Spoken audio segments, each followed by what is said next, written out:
오늘은 1907년 한국의 운명을 바꿔놓은 한일 신협약에 대해 알아볼게요. 1907년 7월 24일 일본은 대한제국과 극도로 불평등한 조약을 체결합니다. 바로 한일 신협약이죠. 이 조약에는 대한제국의 군대 해산과 내정권 장악이라는 일본의 야심이 숨어 있었답니다. 이 협약은 정민년에 체결되었기 때문에 정미칠늑약이라고도 불려요. 앞서 체결된 제1차 한일협약, 제2차 을사늑약과 구분하기 위해 제3차 한일협약이라고도 부릅니다. 당시 헤이그 특사 사건을 빌미로 고종 황제를 강제로 퇴위시키고 순종 황제가 즉위하게 되었습니다. 이에 대한 반발로 전국에서 의병이 일어났으나 결국 진압당하고 말았어요. 다음에는 정미칠적에 대해 알아보겠습니다. 1907년 을사늑약 체결 2년 후 체결된 한일 신협약 일명 정미칠조약. 이 조약을 지지한 20명의 매국노, 그들의 이름만 듣고도 분노가 치솟는 것을 어찌할 수 없겠습니까? 역시 가장 악명 높은 자는 이완용입니다. 그는 경술국치에도 앞장서 조선의 운명을 일본의 손에 넘겨주었습니다. 그 외에도 송병준, 이병무, 고영희, 조중응, 이재곤, 임선준 등이 있습니다. 정미칠조약은 대한제국의 군대 해산, 사법권, 경찰권, 관리 임명권 등을 일본에 넘겨주었습니다. 이로써 대한제국은 모든 내정권을 잃고 명실상부한 식민지로 전락했습니다. 이들의 배신 행위는 우리 역사에 깊은 상처를 남겼습니다. 우리는 이를 결코 잊어서는 안 되며 역사의 교훈으로 삼아야 합니다. 정미칠적 중 대표적 일원인 송병준이 어떤 변절자였는지 알아보겠습니다. 송병준은 김옥균을 암살하라는 명령을 받고 일본으로 건너갔습니다. 하지만 김옥균의 영향을 받아 오히려 동지가 되어 개화파의 일원이 되었습니다. 그러면서 자연스레 친일파로 갈아탑니다. 일진회에 가담하여 한일 신협약과 한일 합방에도 적극적으로 참여했죠. 그래서 역사 속에서 이완용과 함께 대표적인 친일파 매국노로 알려지게 됩니다. 여기서 한술 더 떠 우리 민족 중 최초로 창씨 개명을 한 노다 헤이순 또는 노다 헤이지였습니다. 그러다 일진회를 만든 천도교에서 파문당하는 변절자의 극치를 보여줍니다. 독자적으로 수만 명의 추종자를 이끌고 시청료까지 만들어 사이비 교주까지 하려 했는데 1925년 2월 1일 경성자택에서 뇌출혈로 갑자기 사망하였습니다. 나라를 팔아먹고 자신의 이익만 추구하던 송병준도 한낱 죽음을 막진 못했습니다. 매국 친일파 이병무는 정미칠적의 앞잡이로 경술국치 이후 아예 일본군이 되어 대한제국을 팔아먹은 인물들 중 한 명입니다. 1907년 고종 황제께서는 이완용, 송병준 일파로부터 헤이그 특사 사건을 빌미로 퇴위 압력을 받았습니다. 그때 고종 황제를 알현한 이병무는 퇴위를 강요하며 협박했습니다. 고종께서 거부하자 이병무는 자신의 목에 칼을 대며 자해하겠다고 윽박지르기까지 했습니다. 폐하, 지금이 어떤 세상인지 아십니까? 라는 위협적인 말에 고종께서는 결국 퇴위할 수밖에 없었습니다. 이후 이병무는 순종 황제까지도 압박하여 군대 해산 조치를 받아냈습니다. 대한제국군을 해산시키고 저항하는 군인과 의병들을 무자비하게 진압했습니다. 그는 명실상부한 매국 친일파이었던 것입니다. 오늘날에도 여전히 우리 사회에 숨어있는 매국 친일파들, 우리는 이들을 어떻게 바라보고 대처해야 할까요? 여러분의 소중한 의견을 댓글로 남겨주시면 감사하겠습니다.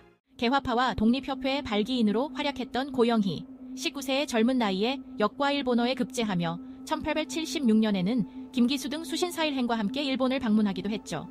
이 계기로 고영희는 개화의 길을 걷기 시작했습니다. 1884년 갑신정변이 실패하면서 일시 몰락하여 각종 군 수직을 지낸 뒤 사직한다. 1896년 7월 독립협회 발기인으로 서재필, 이완용 등과 함께 참여했다. 1907년 이완용 내각의 탁지부대신으로 임명된 고영희는 고종의 양위에 적극적인 반대 활동을 하기도 하였다. 정미칠늑약약과 경술국치 체결에 협조하여 정미칠적, 경술국적에 포함되었다. 시대의 흐름에 따라 자신의 이익만을 쫓으며 끊임없이 배신을 저지른 고영희. 오늘날에도 우리 사회 어딘가에는 이런 배신자들이 도사리고 있지 않을까요? 역사는 결코 잊지 않습니다. 자신의 선택과 행동에 책임을 져야 한다는 것을 명심합시다. 조선 후기 일제강점기의 친일반 민족 행위자로 정미칠적과 경술국적에 포함된 매국노 조중응에 대해 알아보자. 조중응은 1860년 서울에서 태어난 인물로 개화파 성향을 가진 친일 관료로 1883년에 서북변계 조사위원으로 러시아와 만주 지역을 답사하며 북방 진출을 주장했습니다. 하지만 칠러 성향의 고종에게 탄핵을 받고 전라도 보성에서 유배 생활을 보낸다. 조중응은 이병무, 고영희, 송병준과 같이 처음부터 친일파 매국노였습니다. 1907년 고종 황제의 강제 퇴위에도 깊이 관여했고 정미 7조약 체결에 큰 공을 세워 정미 7적의 이름을 올렸습니다. 1909년 이등 방문의 장례식에도 내각 대표로 참석할 정도였습니다. 일생을 오롯이 친일 행보로 보낸 조중흥. 그의 후손은 거의 남아있지 않을 것으로 추측됩니다. 하지만 아직도 이런 인물들을 숭배하려는 이들이 남아있는 현실은 분노를 자아냅니다. 정미 7적 중 임선준에 대해 알아보자. 1885년 임선준은 벼슬길에 첫 발을 내딛습니다. 승정원에 임명되어 뻔한 벼슬아치 생활을 이어갔죠. 하지만 1907년 역사의 흐름이 바뀌는 전환점이 닥칩니다. 고종 황제께서는 을사조약의 부당함을 전 세계에 알리고자 헤이그 특사를 파견했지만 결국 실패로 돌아오고 맙니다. 바로 이때 일본의 등을 타고 임선준은 내부 대신 자리에 오릅니다. 그리고 불과 한 달 만에 고종 황제의 강제 퇴위를 앞장서 주도하게 되죠.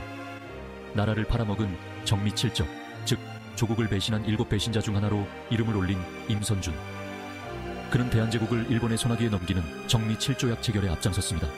더 나아가 그의 큰 조카 딸은 이완용의 아들과 결혼까지 하며 가족 전체가 친일파로 전락한 모습을 보여줍니다. 여러분, 역사의 오점으로 남은 이 친일파 가문에 대해 어떻게 생각하십니까? 현재에도 친일로 대를 이어 온 가족들에 대해 어떻게 생각하십니까?